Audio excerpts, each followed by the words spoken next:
우리에게 소원이 하나이네.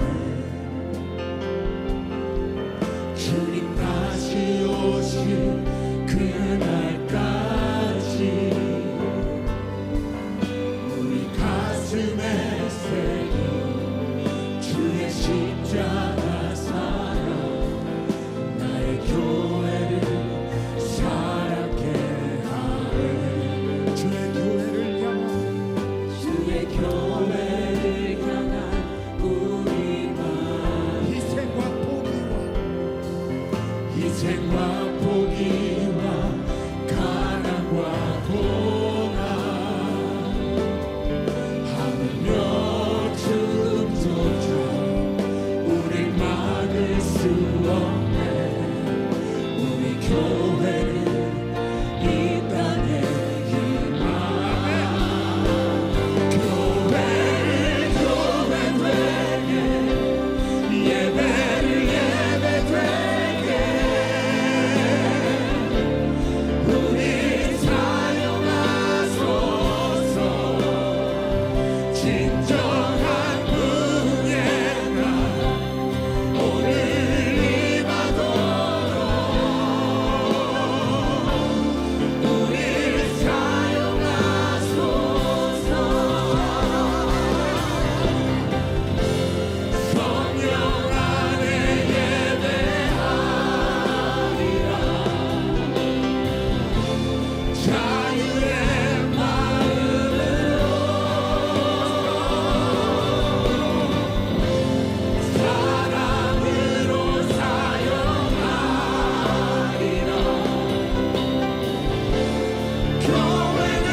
주님 예배합니다.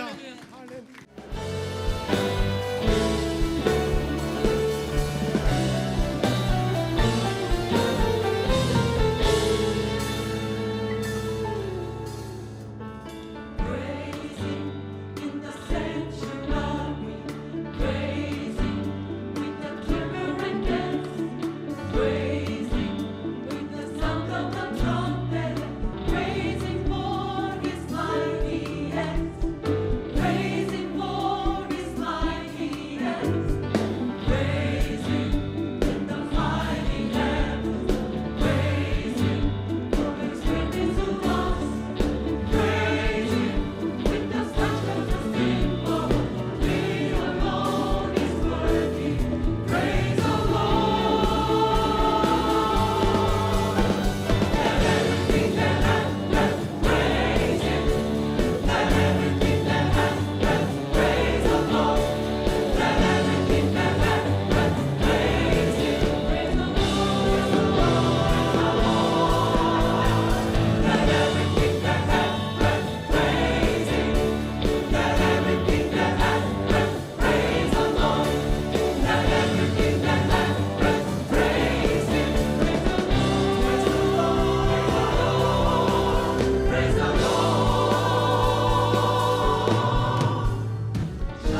에스라서 1장입니다.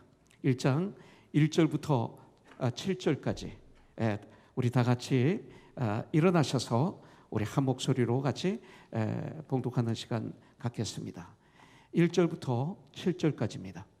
바사왕 고레스 원년에 여호와께서 에레미야의 입을 통하여 하신 말씀을 이루게 하시려고 바사왕 고레스의 마음을 감동시키시매 그가 온 나라에 공포도 하고 조소도 내려 이르되 바사왕 고레스는 말하노니 하늘의 하나님 여호와께서 세상 모든 나라를 내게 주셨고 나에게 명령하사 유다 예루살렘의 성전을 건축하라 하셨나니 이스라엘의 하나님은 참 신이시라. 너희 중에 그의 백성된 자는 다 유다 예루살렘으로 올라가서 이스라엘의 하나님 여호와의 성전을 건축하라. 그는 예루살렘에 계신 하나님이시라. 그 남아있는 백성이 어느 곳에 머물러 살든지 그곳 사람들이 마땅히 은과 금과 그 밖의 물건과 짐승으로 도와주고 그 외에도 예루살렘에 세울 하나님의 성전을 위하여 예물을 기쁘게 드릴지니라 하였더라. 이에 유다와 베냐민 족장들과 제사장들과 레위 사람들과 그 마음이 하나님께 감동을 받고 올라가서 예루살렘에 여호와의 성전을 건축하고자 하는 자가 다 일어나니 그 사면 사람들이 은그릇과 금과 물품들과 짐승과 보물로 돕고 그 외에도 예물을 기쁘게 드렸더라. 고레스 왕이 또 여호와의 성전 그릇을 꺼내니 옛적에 느부갓네살이 예루살렘에 옮겨다가 자기 신들의 신당에 두었던 것이라. 아멘. 자, 1절을 보겠습니다. 바사왕 고레스 원년에 여호와께서 에레미야의 입을 통하여 하신 말씀을 이루게 하시려고 바사왕 고레스의 마음을 감동시키심에 그가 온 나라에 공포도 하고 조소도 내려 이르되. 자, 이 말씀을 이렇게 묵상을 해보면요, 우리가 여기서 발견하는 게 있어요. 하나님의 약속은 꼭 이루어진다, 이거예요. 하나님의 약속은 꼭 이루어진다. 성경 말씀은 꼭 이루어진다, 이렇게 볼 수가 있어요. 자, 여호와께서라는 말씀 뭐예요? 여호와께서 말씀, 에레미야가 예언한 것을 하나님께서 이루시겠다는 내용이에요. 바로 에레미야 선지자가, 그래서 에레미야 선지자는 언제입니까? 이스라엘이 마지막 멸망당할 때의 선지자가 바로 에레미야 선지자입니다. 고난의 선지자이죠. 눈물의 선지자. 그래서 에레미야서 29장 10절부터 14절에 보면 여호와께서 이와 같이 말씀하시니라. 바벨론에서 70년이 차면 앞으로 될 일을 벌써 예언하고 있는 거예요. 내가 너희를 돌보고 나의 선한 말을 너희에게 성취하여 너희를 이곳으로 돌아오게 하리라. 11절 여호와의 말씀이니라. 너희를 향한 나의 생각을 내가 하나니 평안이요. 자, 여호와의 말씀이니라. 너희를 향한 나의 생각을 내가 아나니 평안이요 재앙이 아니니라. 너희에게 미래와 희망을 주는 것이니라. 12절 너희가 내게 부르짖으며 내게 와서 기도하면 내가 너희들의 기도를 들을 것이요. 와, 약속입니다. 13절 너희가 온 마음으로 나를 구하면 나를 찾을 것이요 나를 만나리라. 14절 이것은 여호와의 말씀이니라. 나는 너희들을 만날 것이며 너희를 포로된 중에서 다시 돌아오게 하되 내가 쫓아 보내었던 나라들과 모든 곳에서 모아 서로 잡혀 떠났던 그곳으로 돌아오게 하리라. 사로잡혀서 떠났던 이것은 여호와의 말씀이니라. 이렇게 말씀하고 있어요. 보세요. 바벨론에서 예루살렘으로의 이 귀환은 뭐예요? 하나님이 하신 일이다. 이걸 알 수가 있는 거예요. 누구를 사용하셔서? 고레스가 한 게 아니라 하나님은 고레스 왕을 사용하셔서 하나님이 하신 일이래. 제2의 출애굽인 예루살렘으로의 귀환을 허락하신 하나님은 그렇다면 어떤 하나님이신가? 우리는 알지만 계속 리마인더 해야 될 필요가 있어요. 내가 믿는 하나님, 섬기는 하나님, 예배드리는 나의 하나님은 어떤 하나님이신가? 70년 동안 포로 생활하던 그 절망, 소망이 없는, 인간의 힘으로는 도저히 기대할 수 없는 이런 이스라엘 백성들에게 다시 예루살렘으로 귀환할 수 있도록 하신 그 하나님은 어떤 하나님인가? 바로 이거죠. 이걸 알아야 돼요. 첫째는 모든 사람들의 마음을 주장하시는 하나님이에요. 우리의 마음을 주장하시는 하나님이에요. 1절 보세요. 고레스 왕을 감동시키셨다고 그랬어요. 세계 최강의 왕입니다. 지금 말하자면 바이든 대통령의 마음을 감동시키셔서 동성애를 돌이켜 했다. 뭐를 했다. 뭐 이렇게 하는 거예요. 푸틴 대통령을 감동시키셔서 철수하게 했다. 이런 말입니다. 고레스를 감동시키신 거예요. 내가 내 마음을 주장하는 것 같지만 아니죠. 어떻게 내가 내 마음을 컨트롤해요? 정말 컨트롤해야 될 때, 내 마음을 컨트롤해야 될 때 안 되고 폭발하는 거 얼마나 많았어요. 전 폭발하고 후회한 적이 너무나 많았어요. 그때 내가 잘 참아야 되는데, 평상시에는 안 참아도 되는 일들이 많은데 그땐 잘 참다가 정말 참아야 될 때 폭발하는 거, 이거 참 컨트롤이 안 돼요. 그래서 성경의 열매 마지막에 보니까 절제예요. 컨트롤, 밸런스, 이거 아닙니까? 하나님이 하시는 거예요. 출애굽 때 바로의 마음을 강팍하게 하신 것과 똑같은 표현이 나와요.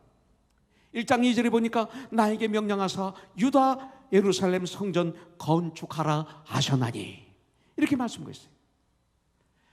고레스가 이렇게 고백하고 있어요. 유다 하나님의 성전은 건축하라고 하나님이 나에게 말씀하셨다. 감동이 임하니까. 그 다음에 두 번째는 2절에 보니까 하늘의 하나님이라고 고레스는 고백하고 있어요.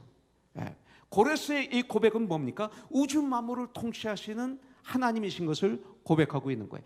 하늘의 하나님, 이렇게 말씀하고 있는 것이죠. 우리의 하나님이 바로 이런 하나님이세요. 또 3절에 보니까 이스라엘의 하나님은 참 신이니라, 바사왕 고레스가 고백하는 신앙 고백입니다. 우리 하나님은 참 신이신 하나님이시다. 한 분밖에 없는 참 하나님, 이 소리죠. 참 신이라고 했어요. 유일하신 하나님이라고 이 고레스는 고백하고 있습니다. 또 3절에 보니까 그는 예루살렘에 계신 하나님이시니라 그랬어요. 이 말이 무슨 뜻입니까? 그는 예루살렘에 계신 하나님이시라 그랬어요. 이 말은 뭐냐면 예루살렘은 우리를 얘기하는 거예요. 하나님의 성, 그렇다면 그것은 바로 우리죠. 그렇기 때문에 우리와 함께 하시는 하나님이시라고 고레스는 고백하고 있습니다. God with us, 이렇게 말하고 있다. 그렇다면 하나님은 전능하신 하나님입니다. 우리 하나님은 능력의 하나님이십니다. 우리 하나님은 우주 만물을 통치하시는 하나님이십니다. 우리 하나님은 유일하신 하나님이십니다. 우리 하나님은 나와 함께 하시는 임마누엘 하나님이십니다. 그 하나님이 바벨론 포로 생활로부터 이 유대인들을 해방시키신 것입니다. 이것은 인간의 눈으로 보면 기적입니다. 그런데 이것은 하나님이 하신 거죠. 지금 우크라이나와 전쟁하지 않습니까? 사실 우크라이나는 몇십 년 전만 해도 소련 땅이었습니다. 그런데 하루아침에 우크라이나, 폴란드, 헝가리, 루마니아, 그뿐만이 아니라 카자흐스탄, 우즈베키스탄 다 소련형이었는데 하루아침에 그렇게 독립이 될 줄 누가 알았어요? 소련이 하루아침에 그렇게 무너질 줄 누가 알았습니까? 무기로 보면 전 세계에서 두 번째로 강한 나라였는데 하루아침에 무너졌어요. 이스라엘 백성들이 수천 년 동안 그 나라가 없이 지냈던 이스라엘 백성이 수십 년 전에 이스라엘에 다시 귀환할 줄 누가 알았습니까? 성경에 써 있죠. 하나님이십니다. 하나님이 하신 것입니다. 우리 하나님은 분명 어제나 오늘이나 영원토록 동일하신 하나님께서, 그 하나님께서 저와 여러분들에게도 분명 역사하셨고 지금도 하고 계시고 앞으로도 하실 것을 나는 믿습니다. 주님만 의지한다면, 정말 주님을 트러스트한다면, 정말 우리가 주님께 부르짖는다면, 정말 우리가 예루살렘으로 돌아온다면 하나님은 이런 일을 하시는 거예요. 여러분들, 이 바벨론 포로 생활에서는, 바벨론에서는 이스라엘 백성들이 믿음의 생활을 올바로 할 수 없었습니다. 여러분들, 사드락과 메삭과 아벳느고를 보십시오. 우상에게 절하지 않는다고 해서 그들을 풀무불 속에 집어던지잖아요. 이런 엄청난 하나님을 믿는데 고난이 따랐어요. 다니엘이 하나님께 기도했다는 이유로 사자굴에 던짐을 당하지 않습니까? 그런데 이제 그들은 마음껏 하나님께 예배를 드릴 수 있게 된 것입니다. 예.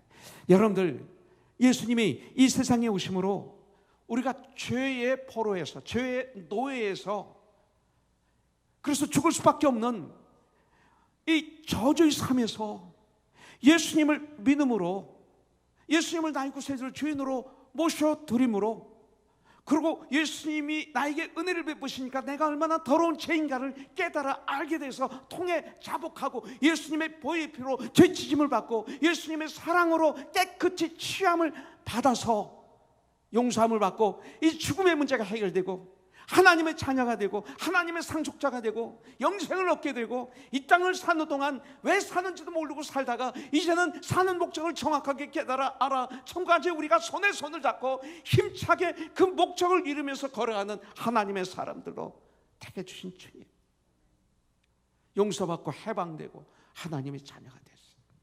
하나님의 세상을 이처럼 사랑하사 독생자를 주셨으니 이는 그를 믿는 자마다 멸망지 않고 영생을 얻게 하려 하심이라. 우리 주 예수 그리스도는 구약에서 예언하신 대로 분명 주님의 시간에 이 세상에 꼭 재림하실 것을 저는 믿습니다. 여기 나이 드신 분들은 알겠지만 나이가 들어서 이제 죽음을 준비하는 하나님의 사람들은 이것이 더 심각하게 와닿을 거예요. 젊은이들보다 더 와닿을 거예요. 저도 역시 마찬가지예요. 주님 나라 갈 날이 다가오니까 이 주님의 재림에 대한 소망이 점점 제 안에 커지는 것을 볼 수가 있어요. 하나님의 구약에서 이룬 약속이 다 이루어지신 것처럼 신약에서 마지막 한 가지 땅 약속을 한 것이 주님의 재림이거든요. 네. 성경에서 약속한 우리의 소망이거든요. 그래서 이것을 데살로니가 전서에서는 소망의 인내라고 하고 재림이 있어요. 자, 두 번째, 하나님은 사용하십니다. 사람들을, 저와 여러분들을 사용하십니다. 하나님은 이번에는 고레스를 사용하셨습니다. 하나님의 에레미야를 통해서 말씀하신 것을 응하게 하시려 사람을 택하시는데 바로 고레스의 마음을 감동시키십니다. 택하실 때 우리의 마음을 감동시키십니다. 그래서 제가 이 자리에 서 있는 거예요. 33살 됐을 때 지저스 크라이스트 슈퍼스타에서 예수 역을 종막을 내렸을 때 인간적으로는 저에게 많은 오퍼튜니티가 있었는데, 초이스가 있었는데 그게 하나도 안 보이고 그때 예수 역을 249회 하면서 종막을 내리니까 예수의 마음으로 제가 가득 차게 되면서 감동이 임하니까 제가 샌안토니 텍사스에 그 감동의 태풍에 날려가지고 정신 차리고 보니까 샌안토니 텍사스에서 신학 공부하고 있는 거예요. 그때부터 지금까지 감동이 저를 여기까지 오게 하셨어요. 근데 이거에 대해서 후회가 없어요. 너무 감사해요. 너무 좋아요. 특히 여러분들을 만난 건 더 좋아요. 고레스가 바사왕이 되자마자 바로 한 것이 모든 나라에 명령을 내리는 거예요. 5가지 명령을 내려요. 에스라 1장에 보면 첫째는 여호와 하나님이 만국을 내게 주셨고 그랬어요. 고레스 왕이 그 정도 권력이 있으면 내가 한 거야, 내가 이런 사람이야. 보통 교회 나오는 우리들 자주 그런 사람 만나지 않아요? 예. 저도 가끔 그럴 때가 있었어요. 그래서 놀라서 회개하고 다시 주님 앞에 발을 서는 이 회개의 삶을 사는 것뿐이지, 저와 여러분들이 그런 사람 아닙니까? 근데 정말 세계 최강의 나라의 왕인데 이분이 말하기를 하나님의 만국을 내게 주셨대요. 그리고 나에게 명령을 하시기를 예루살렘 성전을 건축하라 하셨다. 이 명령을 내리셨다. 아는 거예요. 여러분들 아세요? 인생의 목적? 근데 이분은 아는 거예요. 자기가 살아가는 목적, 왕이 된 목적을 아는 거죠. 두 번째, 이스라엘의 하나님은 참 하나님이십니다. 이걸 아는 거예요. 그리고 세 번째, 너희 중 하나님의 백성 된 자는 다 유다 예루살렘으로 올라가 성전을 건축하라. 그런데 조건이 있어요. 하나님의 사람이 된 사람들은, 아무나가 아니라. 이스라엘 백성들이 거기 얼마나 많이 살았는데요? 한 200만 명이 살았어요. 근데 그 중에 하나님의 백성 된 자는, 이게 중요해요, 다 유다 예루살렘으로 올라가 성전을 건축하라. 네 번째, 하나님이 너희와 함께 하시기를 원하노라. 중보기도도 해요. 다섯 번째, 남아있는 백성은 어느 곳에 살든지 은, 금, 물건들 짐승으로 주고 하나님의 전을 위해 예물을 즐겁게 드리라고 명령을 합니다. 자, 고레스가 어떻게 그렇게 하나님의 말씀을 잘 알았을까요? 이방인인데, 여러분들, 이 포로 귀환에 대해서 이미 200여 년 전에 이사야 선지자를 통해서 예언하고 있습니다. 신기한 것은 이사야서를 보면 이 고레스 왕이 태어나기 200여 년 전에 쓰여진 말씀인데, 거기 보면 고레스의 이름과 고레스 왕의 역할까지 예언하고 있는 걸 볼 수가 있어요. 이사야서 44장 28절에 보면 고레스에 대하여는 이르기를 내 목자라, 그가 나의 모든 기쁨을 성취하리라, 고레스예요. 하며 예루살렘이 대하여는 이르기를 중건들이라, 하며 성전의 대하여는 내 기초가 놓여지리라. 오늘 큐티 말씀 하는지라 이렇게 말씀하고 있어요. 보통 이렇게 예수님을 믿다가도 나중에 잘 되면 주님을 떠나는 것이 이 시대 교회의 모습 아닙니까? 여러분들, 그런데 이 고레스는 최고의 권력자이지만 그렇지 않은 것을 볼 수가 있어요. 그렇다면 진정 이 성령이 이 고레스를 감동시키셨지만 동시에, 잘 들으세요, 이 고레스 주위에 진정 하나님의 사람들이 있었다는 거죠. 하나님의 사람들이 있었다는, 에스라 선지자 같은, 또 여수와 같은 사람들이 있었다는 거죠. 그 사람들의 삶을, 크리스찬의 삶이 있었고, 그 주의 신하 중에 또 하나님의 말씀을 사랑으로 잘 전달한 분들이 있었다는 거죠. 그래서 로마서 10장 13절부터 15절에 보면 누구든지 주의 이름을 부르는 자는 구원을 받으리라 그랬어요. 그런즉 그들이 믿지 아니하는 일을 어찌 부르리요? 듣지도 못한 일을 어찌 믿으리요? 이 고레스가 하나님을 믿어요. 들었다는 거예요. 전파하는 자가 없이 어찌 들으리요? 전파함을 받았다는 거죠. 보내심을 받지 아니하였으면 어찌 전파하리요? 에스라, 그 신하들 하나님 말씀을 그 왕에게 전하는 게 쉬운 줄 아세요? 생명을 걸어놨을 거예요. 하나님으로부터 보내심을 받았다는 확신이 있기 때문에 그런 삶을 살았고 그렇게 말씀을 전했겠죠. 주위에 있던 사람들이 기록된 바 아름답도다 좋은 소식을 전하는 자들의 발이여 함과 같으니라, 이렇게 말씀하고 있어요. 여러분들 가만히 보십시오. 이디오피아 내시가 어떻게 예수를 믿어요? 그런데 광야에서 바로 빌립을 통해서 그는 복음을 듣게 되죠. 여러분들, 고넬료 백부장, 그 로마 군인의 지휘관이죠. 이분이 어떻게 예수를 믿고 온 가족이 다 침례를 받습니까? 바로 베드로 사도를 통해서 그렇게 됐죠. 여러분들, 빌보 간수가 어떻게 예수를 믿고 그날 밤 모든 가족이 침례를 받습니까? 바울과 실라. 특히 바울과 실라는 빌보 간수와의 만남이 좋은 만남입니까? 아니에요. 원수 같은 만남이었어요. 근데 그 원수 같은 만남을 이런 축복의 만남으로 바꾸는 것이 우리 크리스찬들의 모습이죠. 그렇지 않으면 크리스찬이 아니에요, 여러분들. 그래서 결국 바울과 실라를 통해서 간수가 예수 믿고 온 가족이 침례를 받아요. 여러분들, 저와 여러분들이 빌립이 그렇게 했구나 하고 끝난다면 성경은 여러분과 아무 관계가 없어요. 베드로가 고넬료 백부장이 찾아가서 그렇게 부흥회를 인도하고 온 가족을 전도했구나, 여기로 끝나면 아무 소용이 없어요, 성경은. 바울과 실라가 빌보 간수와 온 가족을 전도했구나, 그리고 그 자주장사 루디아를 통해서 빌보 교회가 세워졌구나 하고 끝나면 저와 여러분들은 성경과 아무 관계가 없어요. 이분들이 그렇게 했던 것처럼 나도 이렇게 해야 되는 거구나, 이겁니다. 그 누구의 삶이, 참 그리스도인의 삶이 분명히 고레스 왕에게 감동을 주었을 것입니다. 한 왕을 감동시키니까 이런 역사가 일어나는 것입니다. 저와 여러분들의 주위에 믿지 않는 분들이 있습니다. 정말 바로 여러분들의 사역의 대상이죠, 그분들이.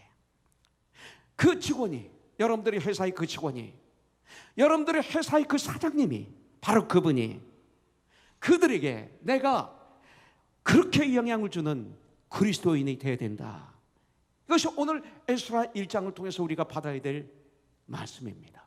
여러분들, 세 번째 보도록 하겠습니다. 역사의 주인공은 누구냐면 바로 우리 주 예수 그리스도이신 것을 에스라서 1장에서 말씀하고 있습니다. 오늘 보니까 1절 바레스 왕, 바사 왕 고레스 원년에 이렇게 말하고 있어요. 바사 왕 고레스 원년에. 이 바벨론이 멸망되고 바사 제국이 이제 이 세상의 새로운 강국이 된 것입니다. 그런데 이 바사, 이 페르시아 왕국의 바로 그 시대의 주인공이 아니라는 거예요. 페르시아 왕국이 그 시대의 주인공이 아니라 바로 유대인들을 해방시키기 위해서 하나님의 역사로 바사 왕국이 이제 등장하는 것뿐입니다. 이거 믿어야 돼요. 하나님의 역사로 바사 왕국이 등장한 거예요. 그렇기 때문에 이 세상에서 이루어지는 이 모든 역사는 하나님의 구원을 이루시기 위한 도구로 사용하시는 것이다. 에스라 1장을 통해서 이것을 알아야 돼요. 정말로. 여러분들, 애굽 왕국 그 시대 최강의 나라였습니다. 400여 년 동안 이스라엘 백성들이 노예 생활을 했다고 생각하지만 성경은 이렇게 말씀하고 있습니다. 애굽 왕국이 그 당시 있었던 이유는 이스라엘 백성들을 보호하기 위해서, 하나님께서 이스라엘 백성들을 보호하시는데 애굽을 통해서 이스라엘 백성들을 양육을 위해서 하나님께서 애굽 왕국을 세우시고 강한 국가가 되게 하셨다라고 성경은 말하고 있습니다. 이스라엘 백성들이 노예 같은 삶을 살았었지만 사실은 하나님의 백성을 하나님은 보호하시기 위해서 애굽을 사용하셨다고 성경은 알려주고 있습니다. 하나님은 당신의 백성들이 그 이스라엘 백성들을 징계하시는 도구로 아수르 왕국을 사용했습니다. 그래서 아수르 왕국을 통해서 북이스라엘은 망하게 되죠. 북왕국 이스라엘은 망하게 됩니다. 그리고 다들 포로로 아수르를 끌려가게 됩니다. 사명이 끝난 다음에 이 아수르 왕국이 이 사명이 끝난 다음에 어떻게 됐어요? 아수르 왕국은 역사의 연장에서 안개처럼 사라지고 말았습니다. 그걸 끝났습니다. 영원히 바벨론을 사용하셔서 목이 곧은 당신의 백성들 남왕국 유다 왕국을 징계하십니다. 바벨론을 통해서. 그러나 그 강했었던 바벨론도 어느 날 역사의 현장에서 완전히 안개처럼 사라지고 말았습니다. 그러나 하나님의 백성들, 이스라엘 백성들이 사라졌습니까? 안 사라졌어요. 그렇게 강했던 모든 나라들, 영원토록 이 땅에 존재하며 영광을 받을 것 같았던 그 강한 나라들이 자기들의 의무를 마치면 역사의 현장에서 사라지고 말았어요. 예수님은 어제나 오늘이나 영원토록 동일하시다고 그랬잖아요. 그러나 하나님의 백성들은 살아있습니다. 본문에 나오는 이 바사 제국, 페르시아 제국도 바로 당신의 백성들을 위한 수단으로 사용되고 있는 것을 볼 수가 있습니다. 그래서 역사의 주인은 예수 그리스도이십니다. 그래서 자주 얘기하지만 히스토리, 이 역사, 히스토리는 뭐예요? His story. 예수님의 이야기가 역사입니다. 이 세상을 바라보면 우리가 비록 연약하게 보일지 모르지만 그렇지 않습니다. 역사의 주인은 구원받은 하나님의 백성된, 하나님의 자녀된, 하나님의 역사의 주인이십니다. 그러나 하나님의 자녀된 우리들도 역사의 주인인 것입니다. 이것을 우리가 정확하게 알면 가난하든 부자든 높은 지위에 있든 낮은 지위에 있든 무식하든 유식하든 학벌이 있든 없든 우리는 부유한 삶을 살 수가 있고 요셉과 같은 삶을 살 수가 있어요. 요셉 우리들보다 다 못했던 사람이에요. 너무나 저주스러운 환경을 살았던 사람이에요. 억울하게 노예를 끌려가고 억울하게 누명을 쓰고 감옥에 갇히고 그러나 나중에는 애굽의 2인자가 된 사람이에요. 그게 크리스천이에요. 이것을 하나님의 사람이라고 그래요. 오늘 에스라 1장 2절부터 3절에서 성전 건축의 내용을 말씀하고 있어요. 유대인들이 예루살렘에 돌아가는 중요한 목적 중 하나가 뭐냐면 성전 건축이에요. 성전 건축. 이제 하나님께서 유대인과의 관계 회복을 위해서 충고로 성전 건축을 허락하신 거예요. 그렇기 때문에 성전이 없는 하나님의 백성, 성전을 떠난 하나님의 백성은 상상할 수조차 없어요. 그렇듯이 이 신학 시대의 이 성전인 교회가 왜 성전이에요? 교회는 건물이 아니라 저와 여러분들이 교회거든요. 예. 바로 이 하나님의 성전, 곧 교회 생활 없는 성도 안 돼요. 교회를 떠난 성도 있을 수 없어요.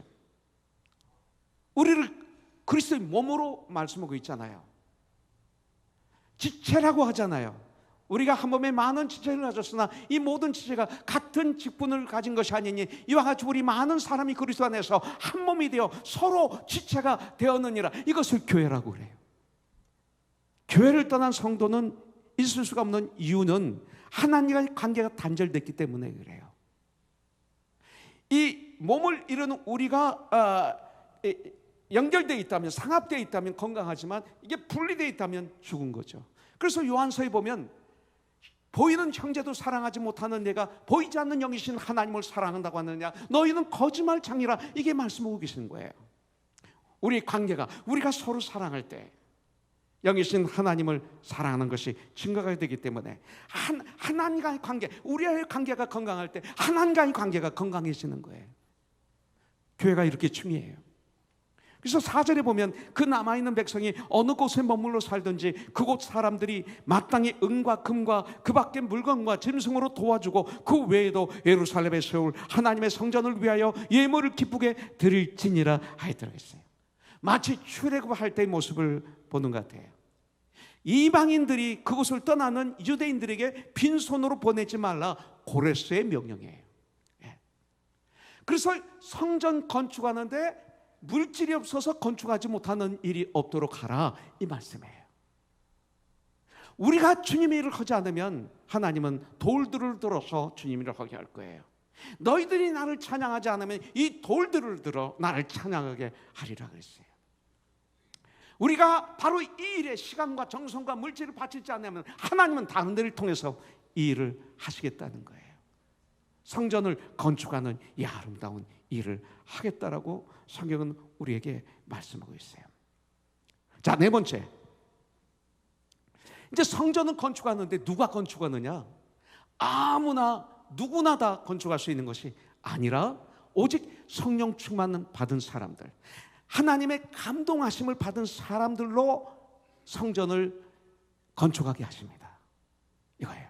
자, 그런 사람이 교회가 되는 거예요. 이스라엘 백성들이 애굽노예 생활에서 해방되어 나올 때 상황과 너무나 비슷합니다. 순종했었던 사람들만 출애굽을 했어요. 아무나 출애굽을 한 거 아니에요. 하나님, 모세의 말, 하나님이 모세에게 주신 그 말씀, 그래서 모세가 전한 그 말씀에 순종했던 사람들만 출애굽을 했어요. 뭐예요? 문설주에 양이나 염소의 피를 묻히면 죽음의 사자가 그걸 뛰어넘는 거예요. 순종하지 않은 사람들의 집은 죽고 말았어요. 그러나 아무도 죽지 않았죠, 그 당시에. 성전 회복은 하나님이 우리에게 주신 축복 중에 축복입니다. 그러나 모든 사람이 다 그렇게 한 것은 아니었습니다. 예루살렘으로 올라가 성전을 건축하라는 이 명령은 인간적으로 생각하면 너무나 힘든 명령이었습니다. 내가 살던 정든 땅을 떠나야 됐었고, 내가 땀을 뻘뻘 흘리면서 모아놨던 그 땅을 포기해야 됐어요. 갑자기 떠났을 거예요. 포기해야 됐어요.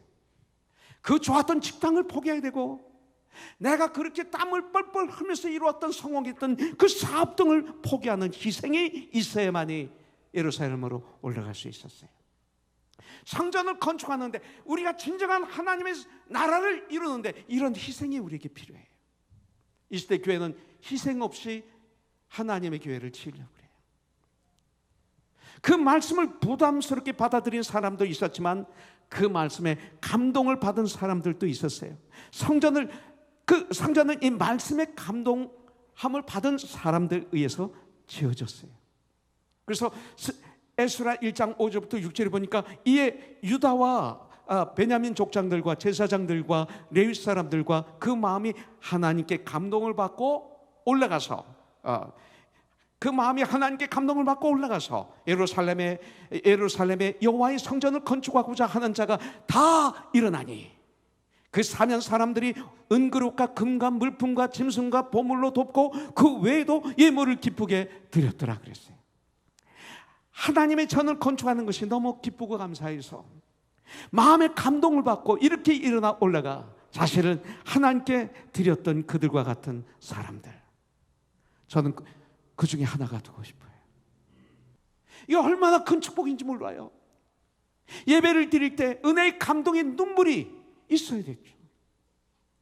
이런 눈물이 여러분들에게 있기를 주님의 이름으로 축복합니다. 그러나 무엇보다 바라고 소원하는 것은 성전을 건축하라는 말씀에 감동함을 받을 수 있는 내가 되어야 돼요. 성전 건축. 그런데 성전 건축이 뭐야? 이 건물을 지으라는 건가? 그보다는 이런 뜻이에요. 건물을 짓는 건 건물을 짓는 거예요. 거룩한 전이죠, 물론. 그러나 건물이에요. 성전은 우리예요. 고린도서 3장 9절에 보니까 우리는 하나님의 동역자요, 또 너희는 하나님의 밭이요, 바울이 하는 얘기입니다. 그 다음에 너희는 하나님의 밭이요 하나님의 집이니라. 하나님의 집이니라. God's building 이라고 얘기하고 있어요. 우리가 바로 하나님의 집이니라. 자, 그 다음에 16, 17절에 보니까 너희는 너희가 하나님의 성전인 것과 하나님의 성령이 너희 안에 계시는 것을 알지 못하느냐. 그런데 누구든지 하나님의 성전을 더럽히면 하나님의 그 사람을 멸하시리라. 하나님이 그 사람을 멸하시리라. 이렇게 말씀하고 있습니다. 우리가 하나님의 성전이래요. 내가 바로 하나님의 성전이래요. 네. 그리고 하나님의 성전을 더럽히면 하나님이 그 사람을 멸하시겠대요. 하나님의 성전은 거룩하니 너희도 그러하니라고 말씀하고 있어요. 바로 내가 성전이에요. 내 가정이 성전이 되어야 돼요. 우리 고노성교회가 하나님께 감동을 받은 우리들, 예수님으로 지어져가는 하나님의 성전이라는 걸 우리에게 가르쳐주고 있어요. 자, 이제 마무리하는 시간 갖도록 하겠습니다. 예루살렘의 멸망은, 성전 파괴는 하나님의 성전을 더럽혔기 때문이라고 성경은 우리에게 가르쳐줬어요. 타락이었어요, 타락. 여러분들, 예루살렘 성전이 허물어지게 된 역사적인 사건은 오늘날 성령을 모시고 살아가는 성전된 우리들에게 거울이 되고 있어요. 하나님의 성전인 우리가 구별된 삶을 살지 않고 세상의 것으로 뒤덤벅이 됐을 때 여러분들, 하나님을 영화롭게 할 만한 기회마저 잃어버릴 수 있다는 경고의 말씀이 바로 이 말씀입니다. 여러분들, 예수님께서 성전에 들어가셔서 보니까 아주 성전이 더러워졌어요. 거기서 외치십니다. 내 아버지 집은 만민이 기도하는 집이다. 그런데 너희들은 장사채 소굴로 만들었도다. 이 결과가 어떻게 됐습니까? 얼마 후에 그 아름다운 헤롯 왕이 세웠던 그 엄청난 아름다운 성전이 다 무너지고 돌 위에 돌 하나도 없도록 됐어요. 역사입니다. 바로 그렇다는 것입니다. 그 더럽힘이 뭡니까? 성전된 우리들, 하나님의 성전인 우리들이 더럽혀졌다. 이 더럽힘이 뭐예요? 바로 4장 1절부터 3절에 보면 사로잡혔던 자들의 자손이 이스라엘의 하나님 여호와의 성전을 건축하나 함을 유다와 베냐민의 대적이 듣고, 유다와 베냐민의 그 원수들이 듣고, 이게 누구예요? 그 지역에 사는 사람들. 아수르 왕이 그 이스라엘을 쳐서 물리치고 이스라엘 백성을 다 아수르로 데려가고 그 바로 이스라엘 땅에 그 아수르 사람들을 데려다가 거기다가 있게 했어요. 그래서 거기서 혼합된 민족이 바로 사마리아인이죠. 그래서 그들은 하나님도 섬기고 자기 각자가 섬기던 우상신을 함께 섬겼어요. 거기서. 바로 그들입니다. 그들이 듣고 스룹바벨과 족장들에게 나와 이르되 우리도 너희와 함께 건축하게 하라. 우리도 하나님을 찾노라. 우리도 하나님을 찾노라. 아수르 왕 에살하돈이 우리를 이리로 오게 한 날부터 우리가 하나님께 제사를 드리노라 하니 3절 스룹바벨과 엘수아와 기타 이스라엘 족장들이 이르되 우리가 하나님의 성전을 건축하는데 너희는 우리와 상관이 없느니라. 우리가 하나님의 성전을 건축하는데 너희는 우리와 상관이 없느니라. 이러면 굉장히 야박하게 보이죠? 차갑게 보이죠? 냉정하게 보이죠?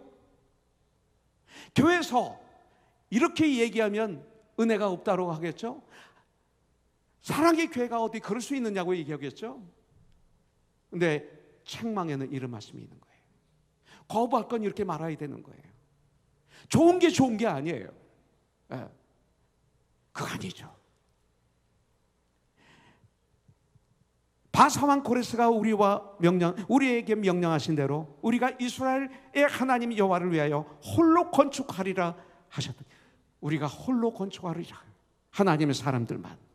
그들은 우상과 함께 자신들을 위해서 더러운 혼합된 제사를 드렸던 거죠. 구별함이 없었던 거예요. 세상보다 더 더러워졌어요. 그래서 우리가 깨있지 않으면 교회가 세상보다 더 더러워요. 너무나 더러워요. 이거 우리가 알아야 돼요. 그러면 하나님으로부터 이런 소리를 들어요. 그래서 3절에서 단호하게 우리와 상관이 없다라고 거절했던 거예요. 이 거절로 인해서 성전을 건축하는데 얼마나 어려움을 겪었는지 몰라요. 도비야 사건이라든지 이런 사건을 통해서. 그렇지만 거절했어요. 어렵지만 거절했어요. 편하기 위해서 예스 안 했어요. 쉽게 가기 위해서 예스하지 않았어요. 이것이 성경이에요. 시편 29편 2절에 보니까 여호와께서 그의 이름에 합당한 영광을 돌리며 거룩한 옷을 입고 여호와께 예배할지니라. 예배는 이렇게 드려야 되는 거예요. 오늘 이런 성전 건축이 지금 예배를 통해서 이루어져야 돼요. 참된 예배를 우리가 이 시간 드려야 돼요.